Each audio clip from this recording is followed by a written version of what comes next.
আসসালামু আলাইকুম ষষ্ঠ শ্রেণীর শিক্ষার্থী বন্ধুরা, আজকে আমরা অঙ্ক দেখব 6 ও 7 এর সমাধান। প্রথমে দেখো কোন সংখ্যা 6 নম্বর কোন বৃহত্তম সংখ্যা দ্বারা 27, 44 ও 65-কে ভাগ করলে যথাক্রমে 3, 4, 5 অবশেষ ভাগশেষ থাকবে।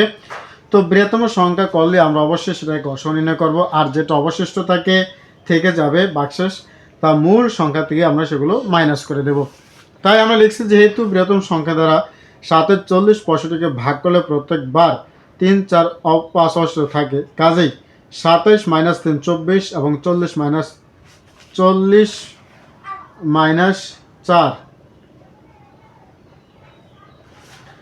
- 4 এখানে 36 হবে এবং 65 - 5 অর্থাৎ 60 এর গসাগু হবে নির্ণয় বৃহত্তম সংখ্যা।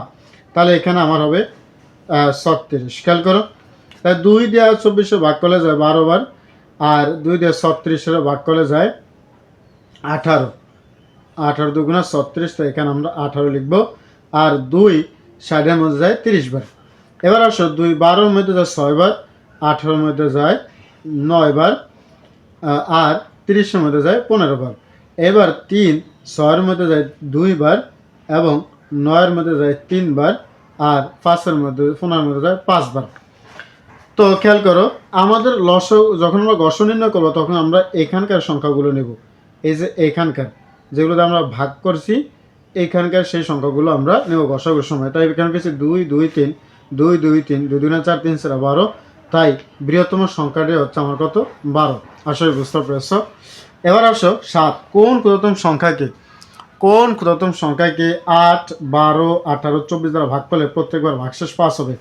এবার দেখো ক্ষুদ্রতম, নিচের ক্ষুদ্রতম, এইরকম ক্ষুদ্রতম সংখ্যা যদি বলে রাখে তাহলে তোমাকে অবশ্যই সেটাকে লসাগু করতে হবে। কি করতে হবে? লসাগু করতে হবে। তাই আমরা 8, 12, 18, 24-এর গসাগু নির্ণয় করি। 8, 12, 18, 24 প্রথমে 2 দিয়ে যায়, 2 8 মধ্যে যায় 4 বার, 12 মধ্যে যায় 6 বার, 18 মধ্যে যায় 9 বার এবং 24 মধ্যে যায় 12 বার।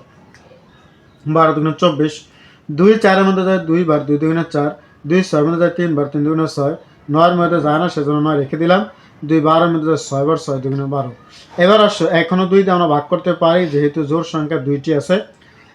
মাথায় রাখবে, এই ইউক্লিড পদ্ধতিতে ভাগ করতে গেলে যে সংখ্যাটা তুমি ভাগ করবা ওই সংখ্যাটা দিয়ে কমপক্ষে 2টি সংখ্যার মধ্যে ভাগ যাওয়া লাগবে।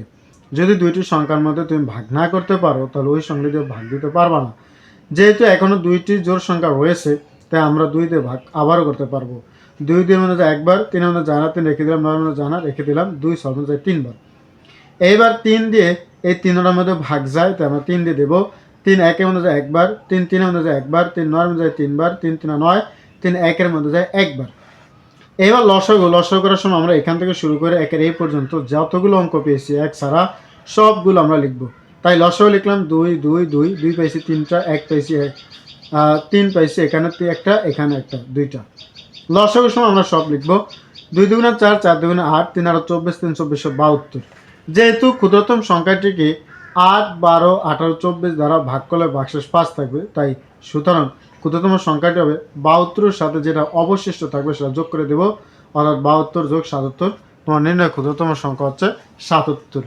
আশা করি বুঝতে পেরেছ। বন্ধুরা, আজকে পর্যন্তই। ক্লাসটা ভালো লাগলে অবশ্যই লাইক, কমেন্ট, শেয়ার করবা এবং ফলো দিয়ে সাথে থাকবা। ধন্যবাদ।